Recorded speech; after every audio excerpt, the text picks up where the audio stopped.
विधानसभा के मानसून सत्र में सदन के अंदर पक्ष और विपक्ष के बीच जमकर बयानों के तीर चले और उस दौरान अनंत ओझा ने साहेबगंज जलापूर्ति से जुड़ा सवाल उठाया तो मुख्यमंत्री हेमंत ने खुद इसको निजी तौर पर देखने की बात कही।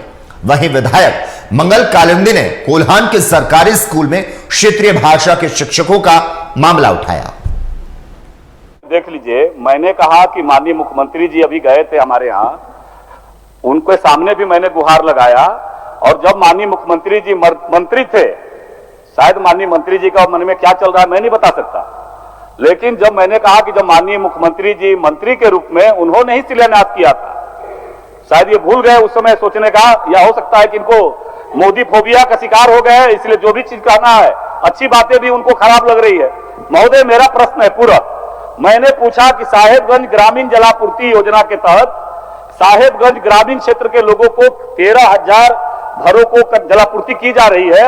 महोदय, क्या ये उत्तर जो आया है उससे इस सदन के माध्यम से मंत्री जी संतुष्ट है कि साहेबगंज ग्रामीण प्रखंड को 13,000 परिवारों को कनेक्शन दिया गया है? मेरा पहला पूरक यही था महोदय, इस पर जरा पूछ लीजिए माननीय मंत्री जी, अगर ये उत्तर विधायक अनंत ओझा जी हमारे जिले के ही हमारे साथी हैं और ये बात सही है, मैं कुछ दिन पहले वहां गया था और जलापूर्ति योजना को भी मैंने देखा और ये भी बात सही है कि 2013-14 में उसकी आधारशिला भी रखी गई थी। ठीक है, मैंने ही रखा था, वो मैं बोल ही रहा हूं। हाँ, वो भी समझ रहे हैं, अध्यक्ष महोदय। जलापूर्ति योजना एक दिन चला, उसके बाद बंद हुआ, उसके बाद चला कि नहीं चला, फिर वहां पर कई विषय आए, क्योंकि गंगा नदी से पानी भी उठाना था और चूंकि गंगा नदी कोई सामान्य नदी नहीं है अध्यक्ष महोदय, उससे पानी लेने का बहुत लंबी प्रक्रिया है, भारत सरकार से लेकर के और सारी चीजें हैं। फिर उसके बाद वहां पर हमारे देश के सबसे बड़े व्यापारी अदानी जी का भी पोर्ट आया, जिसके वजह से भी काफी डायवर्जन करना पड़ा। पोर्ट भी डाइवर्ट हो सकता था अध्यक्ष महोदय, बल्कि हमारी योजना ही डाइवर्ट हो।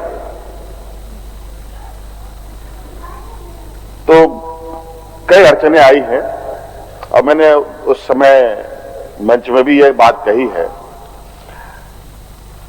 इस विषय को मैं संज्ञान लेता हूं और चूंकि ये हमारे दोनों के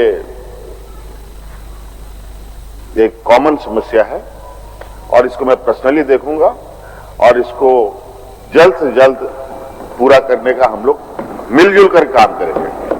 अब कार्य गोविंदपुर जलापूर्ति योजना 237 करोड़ का योजना था अध्यक्ष महोदय।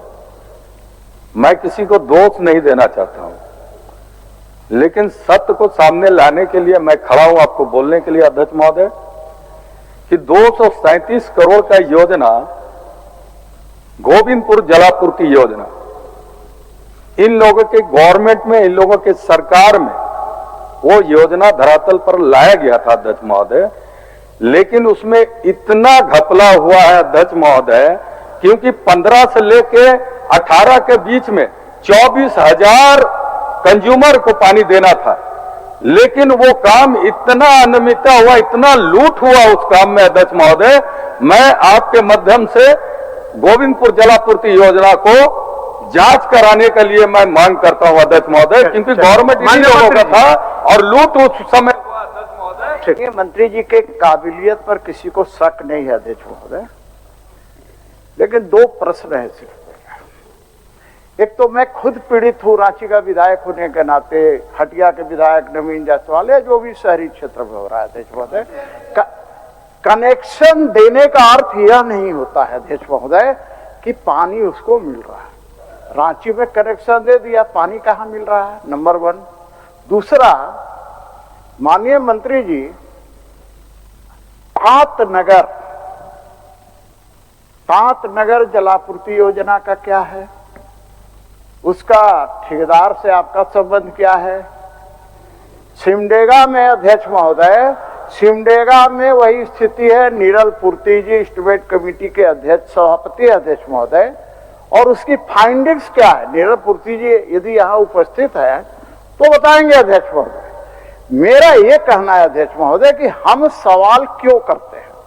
सवाल इसलिए करते हैं कि सरकार उसका उत्तर देगी, समुचित उत्तर देगी, और यदि कहीं कमी है तो उसको ठीक कराने का काम